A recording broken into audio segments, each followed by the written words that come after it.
Assalamualaikum warahmatullahi wabarakatuh. Innal hamdalillah nahmaduhu wa nasta'inuhu wa nastaghfiruh wa na'udzu billahi min shururi anfusina wa min sayyiati a'malina. May yahdihillahu fala mudilla lahu wa may yudlil fala hadiya lahu. Wa asyhadu an la ilaha illallah wahdahu la syarika lahu wa asyhadu anna Muhammadan abduhu wa rasuluhu amma ba'd. Muslimin dan muslimat rahimani wa rahimakumullah, tuan-tuan dan puan-puan yang Allah rahmati lagi Allah kasih sekalian. Alhamdulillah pada malam ni walaupun kelewatan hampir 20 minit seperti yang kita jadualkan, jadi saya memohon ampunan maaf kerana saya tadi dalam perjalanan, jadi Alhamdulillah sudah sampai ke rumah. Jadi moga-moga hasil tuan-tuan bersabar menunggu untuk pengisian pada malam ni diberikan ganjaran oleh Allah Subhanahu Wa Taala. Okey. Sebelum tu tuan-tuan jelas suara saya, tuan-tuan line saya ada hang ke dan sebagainya, tolong maklumkan. Okey. Jelas Ustaz, okey semua. Oh, saya tak pasang saya punya ni Saya okey, sekejap Saya tak pakai speaker saya. Okey, Alhamdulillah, syukur. Okey, kita teruskan dengan 3 surah yang terakhir, iaitu surah Al-Ikhlas. Baik, 3 surah yang terakhir ini saya yakin kita semua sudah memahami intipati dia, memahami isi kandungan yang terkandung di dalam suratul Al-Ikhlas. Baik. Surah Al-Ikhlas, kita faham perkataan Al-Ikhlas. Okey. Jadi perkataan Al-Ikhlas merujuk kepada kenapa Allah memilih surah ini dengan nama Al-Ikhlas. Menariknya surah ini kalau kita rujuk dalam ke saya mohon maaf tuan-tuan, saya berikan ayatnya saya guna nota yang lama. Sekejap, saya ada bagi nota baru ke? Sekejap apa ni? Maafkan saya sekejap ya. Surah Al-Ikhlas. Sekejap. Mohon maaf ya. Saya tunjukkan nota yang saya dibagi pada tuan-tuan dan puan-puan. Okey, di sini alhamdulillah ada pun. Okey, Al-Ikhlas. Okey. Kalau kita rujuk dekat surah Al-Ikhlas, sekejap ya. Okey. Okey. Kalau kita rujuk dekat dalam surah Al-Ikhlas, ada 4 ayat, tetapi tidak ada pada mana-mana ayat, imma ayat yang pertama, kedua, ketiga dan keempat, kita tidak menemui perkataan Al-Ikhlas. Tetapi nama Al-Ikhlas itu ia sangat istimewa kerana tidak ada mana-mana ayat ada perkataan Ikhlas, tetapi keempat ayat ini dia membawa kepada erti ikhlas ibadah kita kepada Allah Subhanahu Wa Taala. Jadi kalau kita sebut perkataan ikhlas, lawannya adalah perkataan apa? Kalau sebut ikhlas, Al-Ikhlas, lawan dia apa? Siapa boleh kongsikan? Lawan kepada ikhlas itu apa? Syirik. Lawan kepada ikhlas itu adalah syirik. Jazakillah khair. Benar. Jadi syirik lawannya adalah ikhlas. Okey, kafir lawannya adalah iman, kufur lawannya iman, macam tu. Ataupun syirik lawannya adalah tauhid. Jadi tauhid itu dia termasuk di dalam istilah mengikhlaskan ibadah semata-mata kerana Allah. Dia tidak ada ikhlas untuk dua, tidak ada ikhlas untuk tiga. Dia mesti kerana satu sebab saja, iaitu Allah Subhanahu wa taala. Jadi untuk nama, saya yakin kita semua sudah sedia maklum. Okey.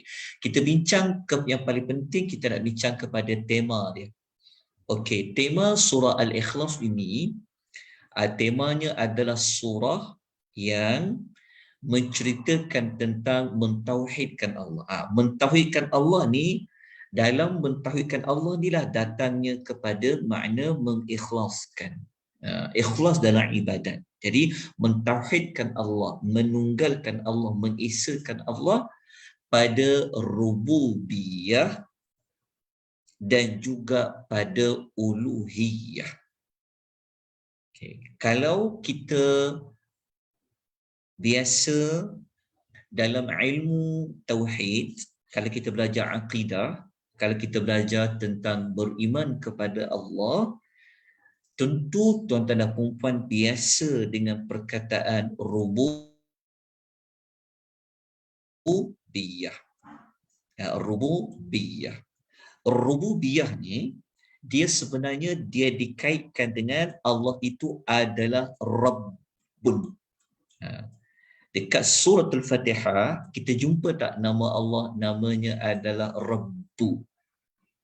Kita selalu jumpa perkataan Rabbu. Alhamdulillahi Rabb. Rabb. Daripada perkataan Rabb itulah lahirnya istilah rububiyah Allah. Jadi Allah itu, dia adalah Rabb. Rabb adalah nama dan juga sifat bagi Allah. Jadi diletak di bawah istilah rububiyah. Jadi dekat surah Al-Falaq dengan surah An-Nas, kita akan jumpa sekali lagi, kita memang jumpa perkataan Rabb. Kita akan jumpa dekat Rabbul Falaq dengan Rabbun Nas. Okey.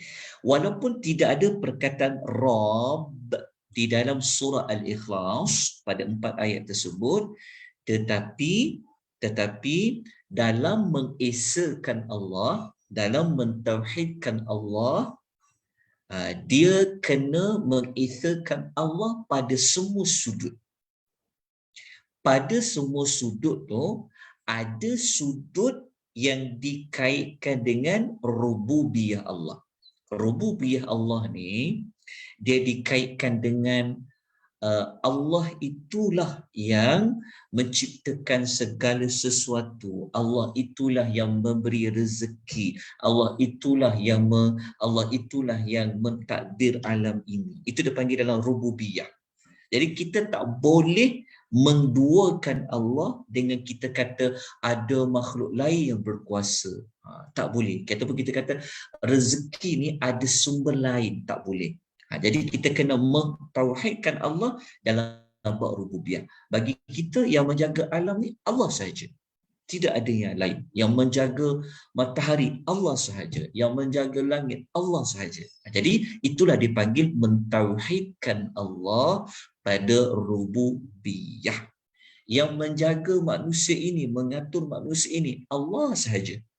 Jadi kita tak boleh kata ada dewa juga yang aturkan hujan, ada makhluk lain yang menjaga laut. Itu dia tak dipanggil dalam mentauhidkan Allah. Jadi mentauhidkan Allah itu mengesahkan Allah, menunggalkan Allah pada semua rububiyah. Begitu juga dalam surah Al-Ikhlas ni, dia menyebut tentang tema mentauhidkan Allah pada uluhiyah. Uluhiyah ni, itulah yang dibincangkan tentang nama Allah, Allah, Allah. Jadi perkataan nama Allah itu merujuk kepada uluhiyah Allah. Jadi Allah ni dikaitkan dengan, kalau kita kata uluhiyah, uluhiyah ni terms bagi pengibadahan. Jadi bukan sekadar kita mengiktiraf Allah lah satu-satunya yang memberi rezeki. Tak cukup sekadar itu. Tak cukup sekadar kita mengiktiraf Allah, dialah satu-satunya yang memberi rezeki. Kalau kita mengatakan Allah itu satu-satunya yang memberi rezeki, maknanya itulah rububiyah Allah. Tapi belum lengkap lagi hanya berkata, hanya mengakui dalam hati. Tetapi melengkapkan iman itu, tauhid itu mesti dibuktikan pada tindakan. Membuktikan pada tindakan itu, ia dikaitkan juga dengan uluhiyah. Tak boleh kita kata siapa cipta langit ni, kita kata Allah, betul. Tapi dalam penyembahan, dalam pengibadahan, kita menduakan Allah, kita mensyirikkan Allah. Jadi dia tak lengkap. Dia tak lengkap. Dia kena bukan sekadar pada mengakui Allah tu bagi rezeki saja. Dia juga kena apa? Beribadat, menyembah Allah yang bagi rezeki tu. Kalau dia nak minta perlindungan, dia kena minta perlindungan kepada yang memberikan rezeki itu saja. Kalau dia nak minta pertolongan, dia kena minta kepada yang pemberi rezeki yang dia akui itu. Kalau dia nak minta kebaikan, dia kena minta kepada yang memberi rezeki itu. Tak boleh kita kata, ya yang jaga langit ni Allah, betul. Tapi pada penyembahan, pengibadahan, kita juga kena mengisahkan, mentauhidkan Allah tu semata-mata. Okey, itu adalah tema di dalam surah Al-Ikhlas. Jadi semoga tuan-tuan jelas pada perkataan rububiyah dan juga uluhiyah. Okey, untuk lebih faham lagi, memang kena nak faham, lebih faham lagi, memang kita kena ikut sesi tadabbur daripada satu ayat kepada satu ayat. Tapi modul ini bukan modul tadabbur. Modul kita belajar nama dan juga tema. Namun begitu, saya ambil sedikit waktulah nak terangkan. Pendek saja. Okey. Kalau kita lihat pada ayat ni, kita tengok perkataan ahadun, kan? As-samadu. Okey. Dua-dua ni adalah nama Allah. Ahadun dengan samadu. Okey. Apa bedanya ahadun dengan as-samadu? Dekat sini dia ada tanwin, kan? Ahadun. Tapi dia tidak ada alif lam. Tapi dia ada alif lam. Tapi dia tak ada tanwin. Apa beza antara nama Allah Ahadun dengan perbezaan penyebutan as-samadu alif lam? Ini dalam sisi tadabbur kita akan terangkan dengan lebih lanjut. Sebab tu memang kena masuk kepada tadabbur. Okey, namun begitu malam ni saya terangkan sikitlah. Okey, begini. Okey, persoalan kita, kenapa nama Allah Ahadun Allah gunakan bentuk nakirah, iaitu kata nama am. Kenapa dia umum? Dia kata nama am. Mengapa Allah tak guna al-ahad? Kenapa Allah tak kata qul huwallahul ahad? Kenapa tak ada al pada ahadun? Kenapa Allah mentanwinkan, Allah guna ahadun, tak ada al? Jawapan, kenapa Allah tak guna bentuk ma'rifah ataupun kata nama khas? Okey, dekat sini jawapan dia. Okey, begini. Allah guna ahadun bentuk nakirah ataupun kata nama am, tujuannya adalah untuk menta'zim. Menta'zim tu mengagungkan. Agung dari sudut apa? Semua sudut. Ini maksud dia. Jadi Allah tu ahadun pada semua sudut. Kita tak jumpa perkataan semua sudut ni. Kalau baca terjemahan, kita bacakan, katakanlah wahai Muhammad, Allah tu yang Maha Esa. Kita jumpa Esa saja. Tapi Esa sudut apa? Kita tak akan jumpa, melainkan kalau kita belajar tadabbur kita akan tahu. Allah yang Maha Esa, sepatutnya kena tambah perkataan semua sudut. Semua sudut ni maksudnya dari sudut rububiyahnya, dari sudut uluhiyahnya. Kenapa ada perkataan semua sudut? Kerana ini adalah kata nama am. Amnya maksud apa? Umum. Maknanya Maha Esa secara umum. Umum maksudnya segala sudut. Jadi tujuannya apa? Untuk mengagungkan Allah. Keesaan Allah tu semua sudut. Okey, jelas. Okey. Kemudian tiba-tiba waktu kita baca As-Samad pula, kenapa ada alif lam pula? Kenapa tak bunyinya Allahu Samadun? Kenapa ada al? Okey, ini jawapan dia. Ini jawapan dia. Okey. Jawapan dia, okey, kenapa Allah tak guna Samadun macam Ahadun? Kenapa guna al? Bunyi ada alif lam dekat sini. Kenapa dekat As-Samadu kata nama khas pula? Okey, jawapan dia di sini. Okey, kat sini jawapan dia.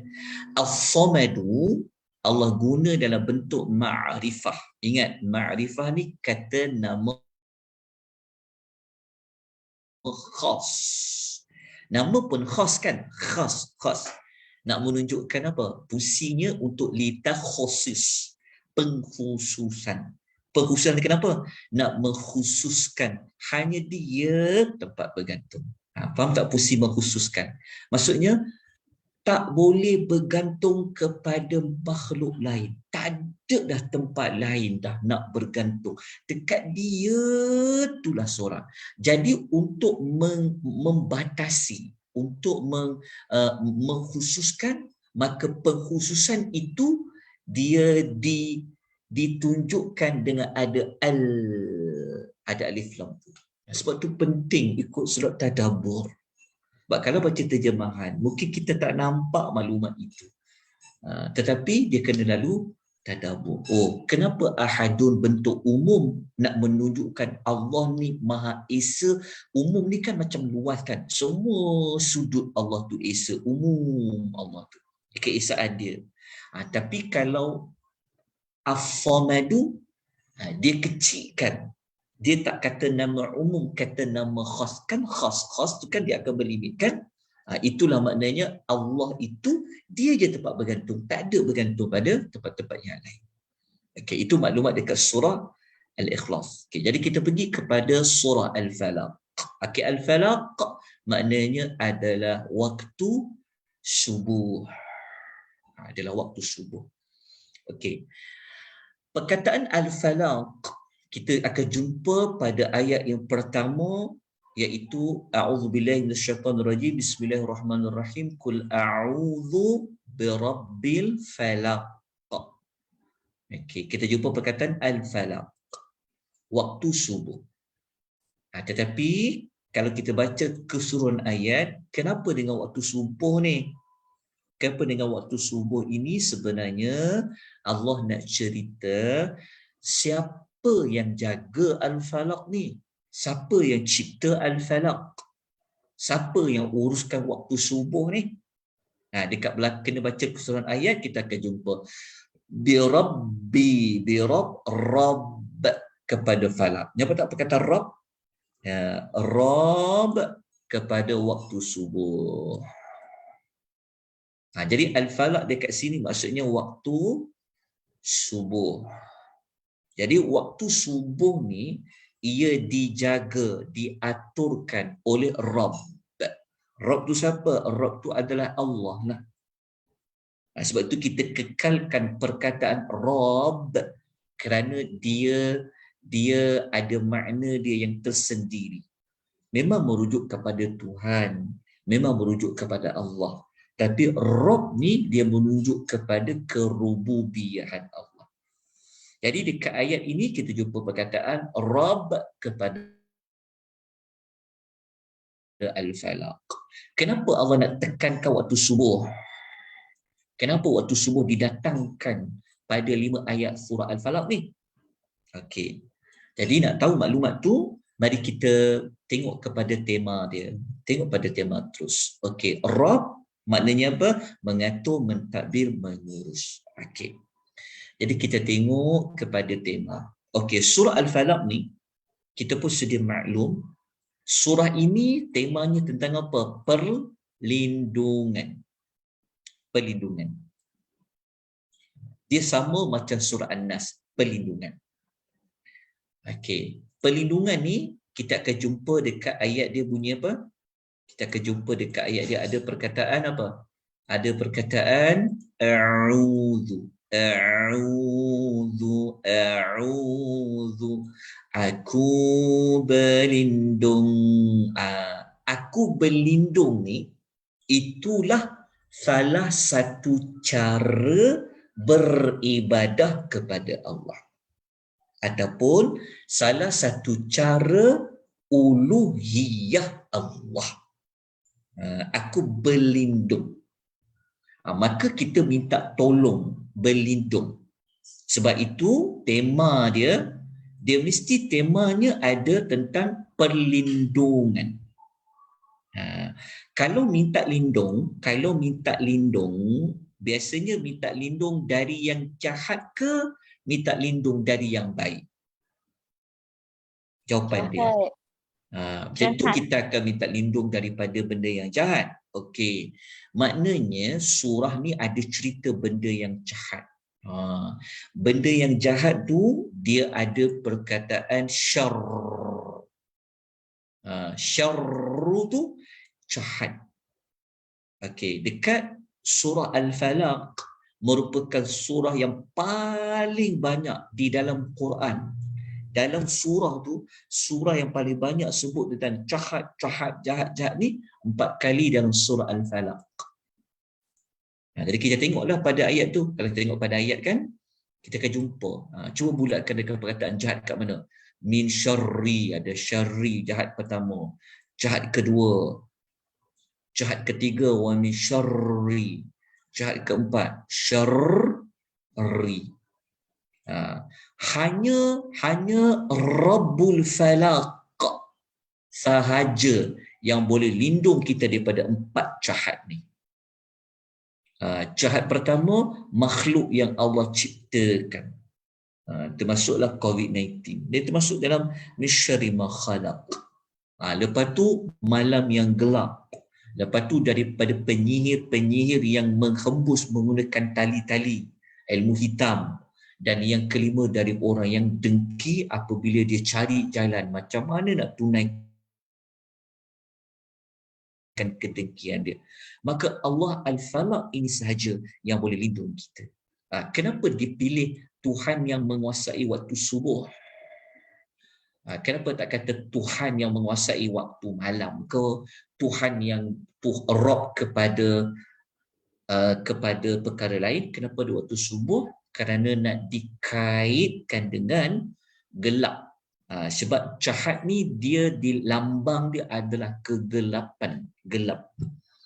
Maka apabila datangnya subuh, maksudnya siang tu dah sampai. Okey. Kemudian kita lihat kepada tema tadi, mudah saja nak faham dia.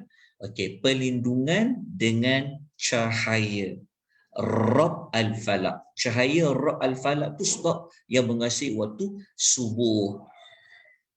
Subuh kan terang, lawan kepada jahat yang gelap. Jadi simbol dari Allah yang mengatur, yang Rabb kepada Al-Falaq, maksudnya tema dia perlindungan dengan cahaya Rabb Al-Falaq daripada kegelapan segala kejahatan yang telah Allah ciptakan. Jadi mudah nak ingat tema dia perlindungan daripada kegelapan-kegelapan, iaitu jahat, perlindungan daripada kejahatan. Kejahatan ni dikaitkan dengan gelap. Okey, jadi nak lindung tu dengan siapa? Dengan Rabbul Falaq. Rabbul Falaq itu seolah-olah Allah itulah yang juga mendatangkan cahaya yang ada pada Al-Falaq.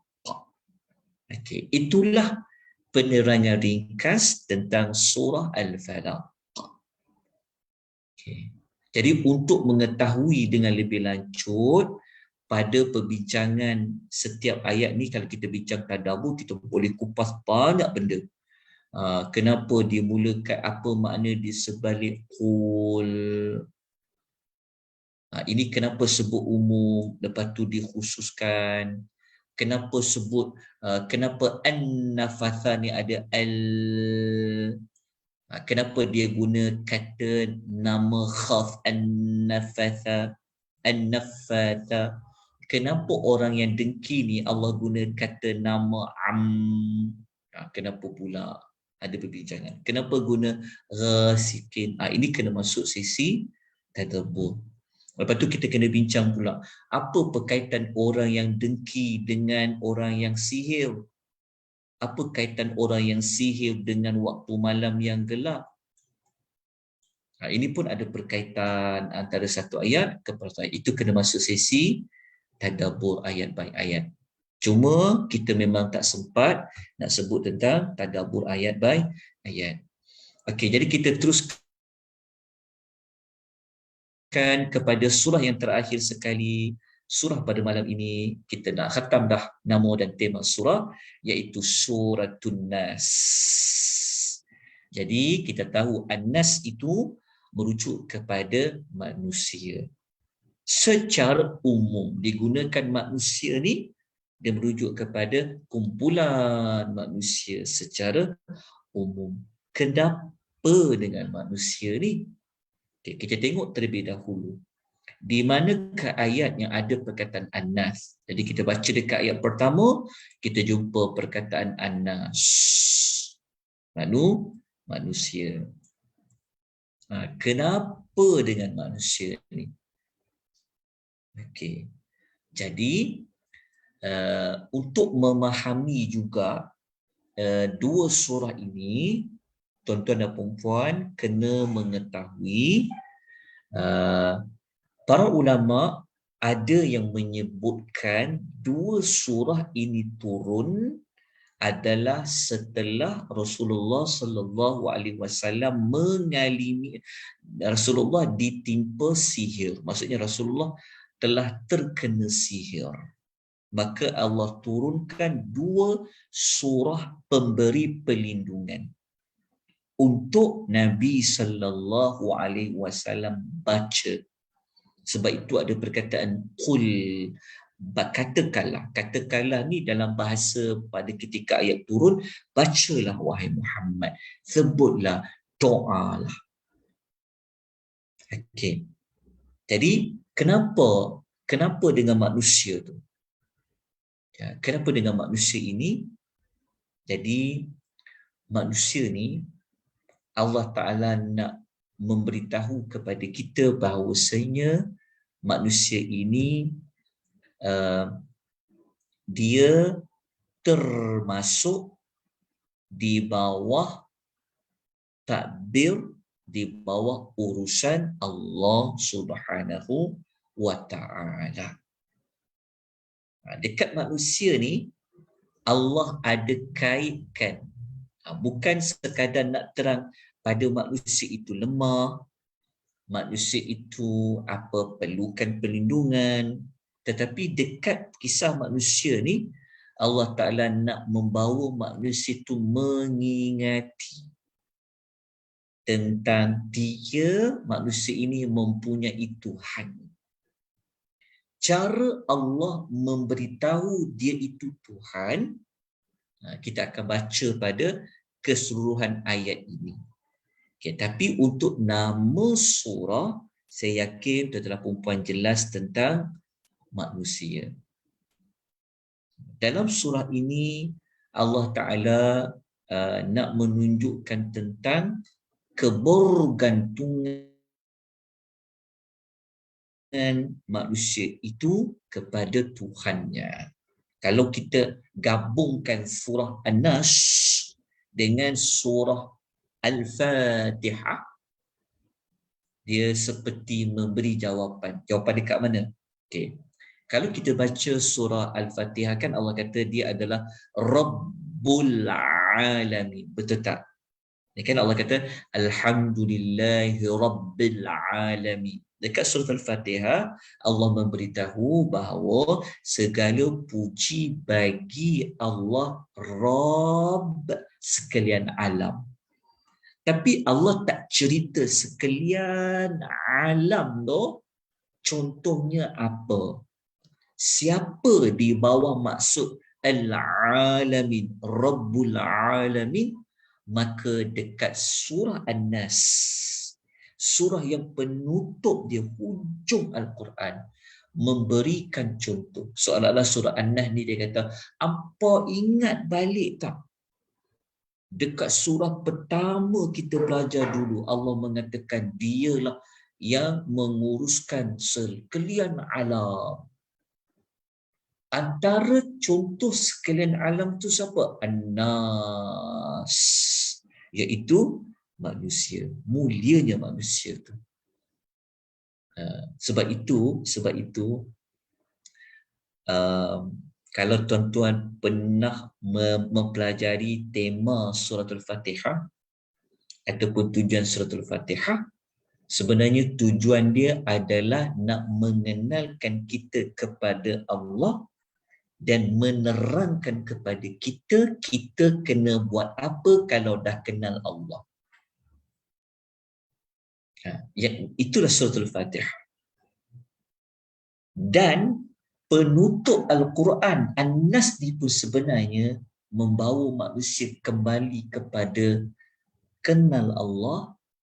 Allah tu dengan kita ni sebagai apa dan kita perlu buat apa kepada Allah. Jadi kita akan jumpalah pada ayat pertama, kedua dan ketiga. Tapi sebelum tu kita pergi pada tema sekejap. Tema surah An-Nas, ingat, dia mesti tema dari kaitan dengan perlindungan. Dia tak boleh lari daripada tema perlindungan. Perlindungan dengan siapa? Kalau tadi perlindungan dengan cahaya Rabb yang menjaga Al-Falaq, yang mengguru Al-Falaq. Kat sini pula perlindungan dengan Rabb manusia yang mengatur, mencipta, memiliki, mengatur manusia. Kenapa perlu minta lindung kepada, berlindung dengan Rabb manusia tu? Kerana ada kejahatan-kejahatan yang Allah juga ciptakan dengan izinnya, ada hikmahnya, iaitu daripada kejahatan jin dan juga kejahatan manusia.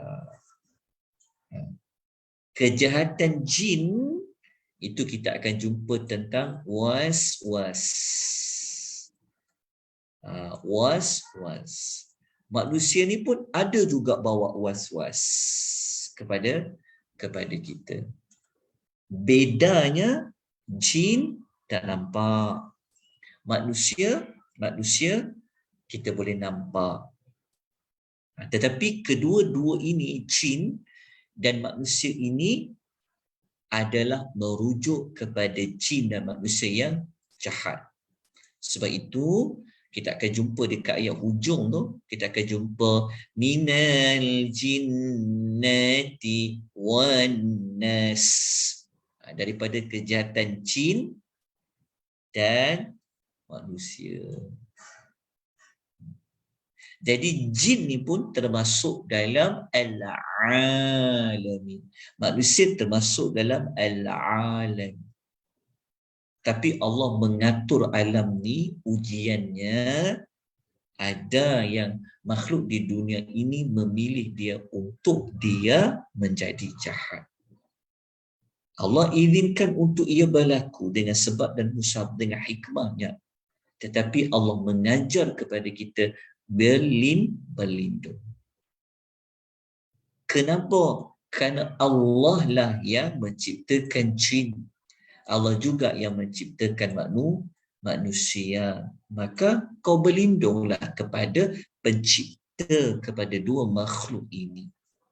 Tapi pada surah An-Nas itu menunjukkan tentang menunjukkan tentang kelebihan manusia, dalam masa sama kelemahan manusia. Jadi tema pun kita dah faham, okey.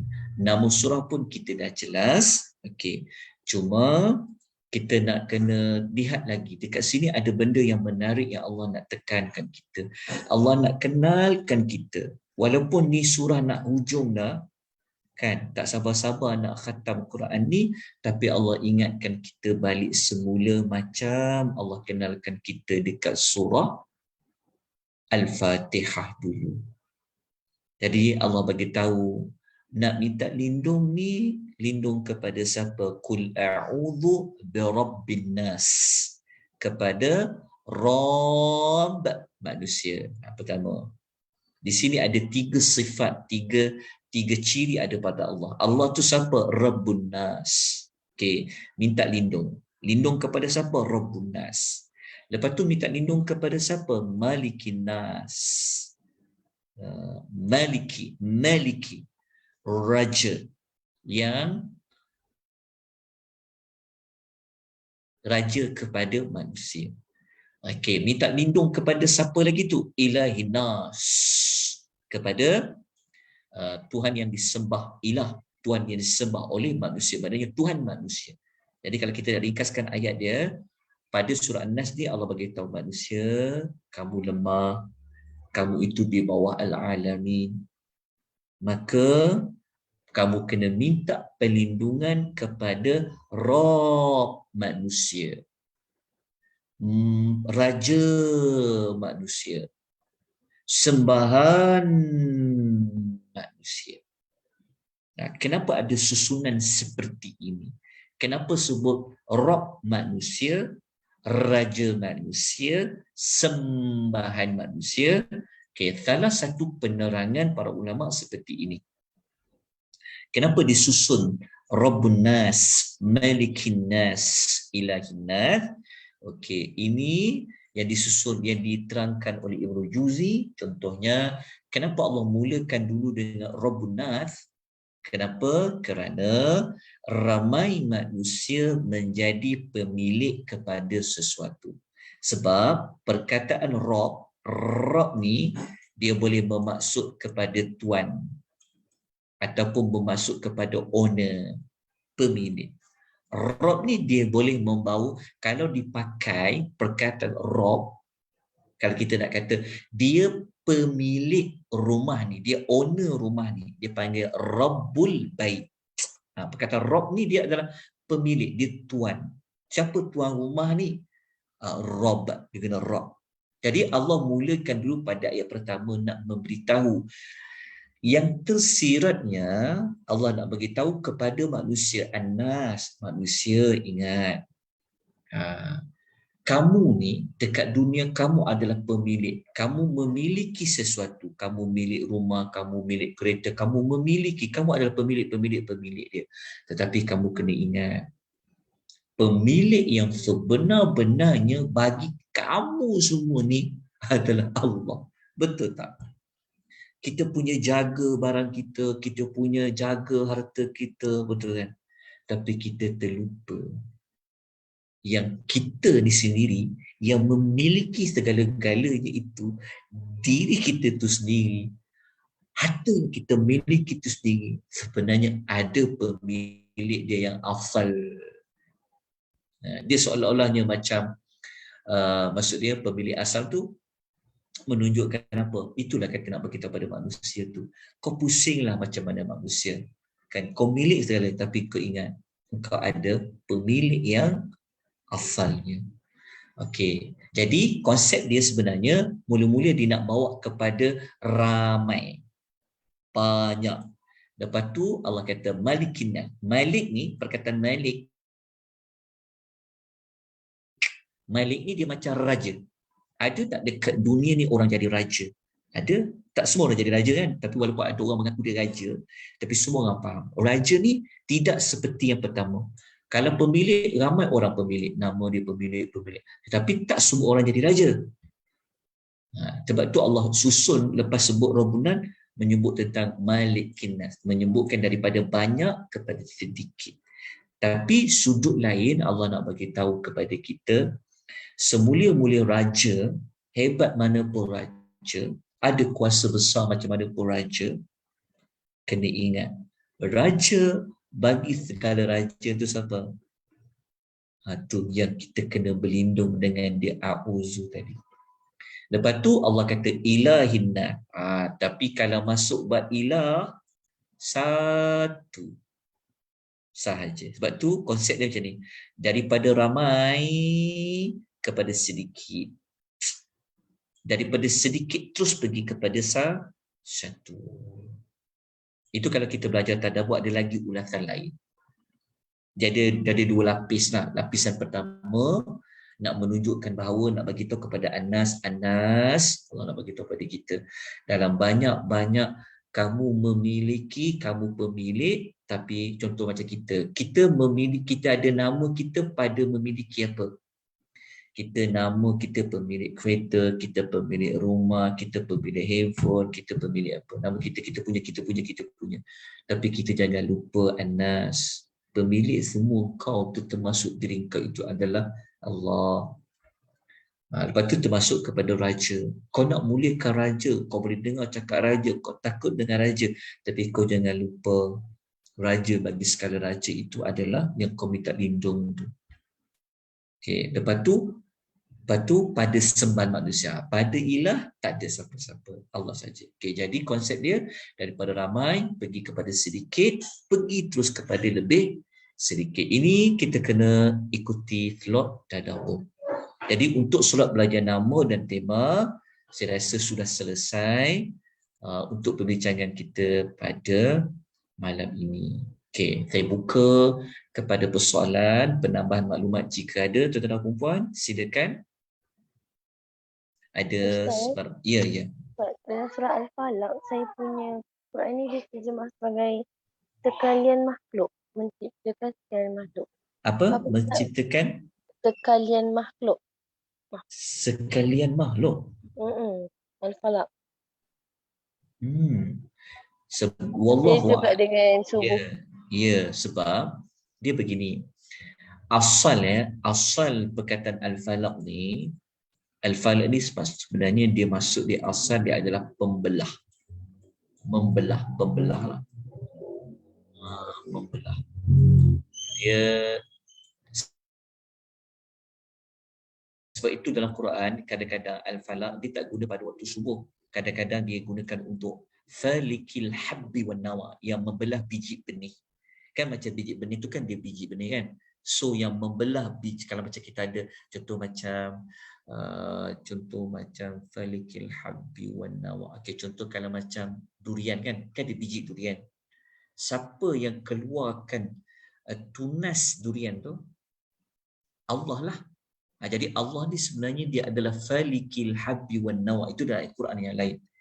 Jadi perkataan faliq ni, dia falaq ni dia kaitkan dengan faliq, maksudnya Allah ni pembelah. Jadi pembelah biji benih.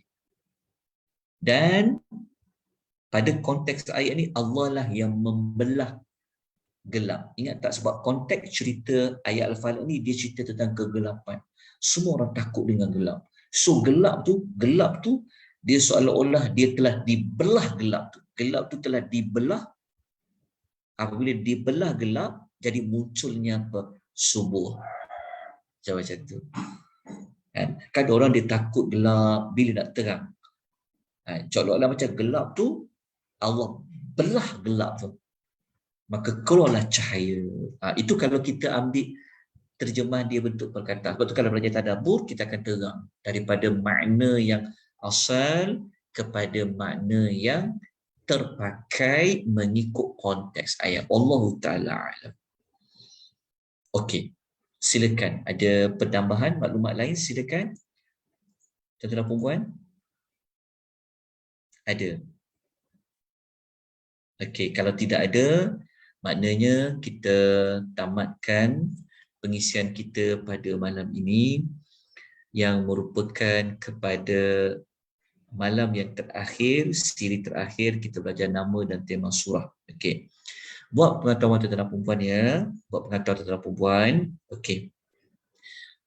Sebenarnya modul nama dan tema surah ni kita telah mulakan daripada tahun lepas. Daripada tahun 2021. Kita tahu surah ada 114 surah. Okey. Pada 39 surah yang awal, maksud saya pada tahun lepas, bermula daripada surah Al-Fatihah sehingga kepada surah Az-Zumar, pengisian kita ini sebenarnya di bawah anjuran, bukan daripada anjuran Akademi Tadabbur. Maksudnya anjuran Nur Islam Academy. Waktu siapa yang ada mengikuti permulaan daripada Al-Fatihah sampai surah Zumar memang di bawah anjuran Nur Islam Academy. Sampai surah Al-Zumar saja. Lepas tu Akademi Tadabbur Malaysia ambil terus program ni kerana ada beberapa perubahan, bermula dengan surah Ghafir, surah yang ke-40. Sebab tu kalau tengok dekat FB Akademi Tadabbur, kita akan jumpa bermula daripada surah Ghafir sampailah kepada surah An-Nas ni. Namun begitu, saya dalam usaha nak mendapatkan semula rakaman daripada surah Al-Fatihah kepada surah Al-Zumar. Dan saya sedang siapkan senarai link-link dia. Itu dah siap dah. Tapi cuma yang daripada surah Fatihah kepada surah Al-Zumar tu, saya belum dapat melengkapkan rakamannya. Jadi saya cadang maklumat tu nak disebarkan sebelum masuk Ramadan. Tapi tak sempat, mungkin saya kongsi nanti di tengah-tengah Ramadan untuk keseluruhan link 114 surah bagi nama dan tema surah. So masuk bulan Ramadan boleh dengar balik semula sambil-sambil tu. Dan bermula hari Isnin minggu depan, kita akan mulakan modul baru untuk faham Quran. Kita akan menjurus fokus kepada melihat pembuka dan penutup surah. Bermula Isnin depan. Maksudnya Ramadan yang kedua, hari kedua, sesi pagi kita akan belajar pembuka dan penutup bagi setiap surah. Contohnya kita nak belajar Fatihah, pembuka dia apa? Penutup dia apa? Kesimpulannya apa? Pembuka suratul Al-Baqarah tentang apa? Penutup suratul Al-Baqarah itu tentang apa?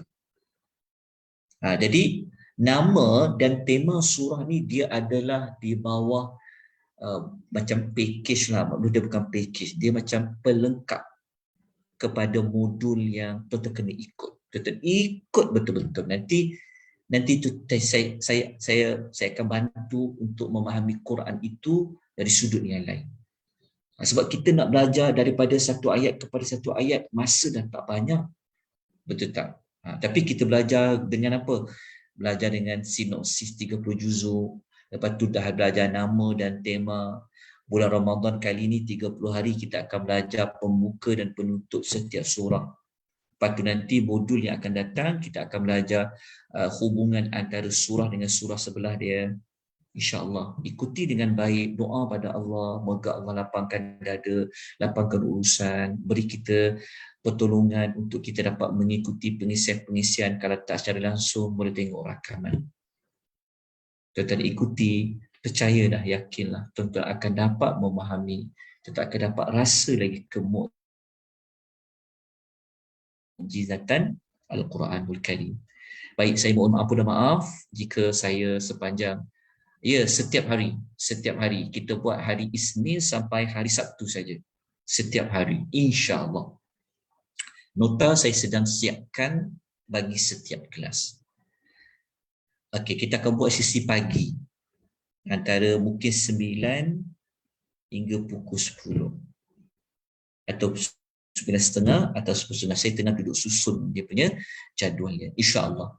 Jadi terima kasih banyak-banyak pada semua, ya, kepada yang membantu secara langsung, yang membantu secara tidak langsung, yang tuan-tuan yang mengikuti pengisian pada hampir setiap minggu ini, yang tidak sentiasa mengikuti. Jadi kalau saya ada sepanjang saya membimbing modul nama dan tema surah ni ada kelemahan, kekurangan, saya mohon ampun dan maaf. Ya. Ada banyak kelemahan. Bukan pada sudut penyampaian saja, bukan pada sudut nota sahaja, mungkin juga dari sudut pengurusan masa yang kadang-kadang banyak kelemahan dia seperti malam ni ya. Jadi saya mohon ampun dan maaf atas kekurangan kelemahan tersebut. Saya ucapkan jazakumullahu khaira, barakallahu fikum, selamat menyambut ibadah Ramadan dengan penuh keimanan dan penuh mengharapkan ganjaran pahala dari Allah wahtisaban. Kita jumpa lagi insya-Allah pada slot Ramadan yang akan datang, dan besok pagi kalau ada kesempatan ikuti perbincangan tadabbur surah Al-Kahfi. Kita akan bincang kisah Nabi Musa alaihi salam berjumpa dengan Nabi Allah Khidir insya-Allah. Kita sudahi. Aku qouli hadza wa astaghfirullahal azim wa billahi taufiq wal hidayah. Wassalamualaikum warahmatullahi wabarakatuh. Waalaikumsalam. Assalamualaikum.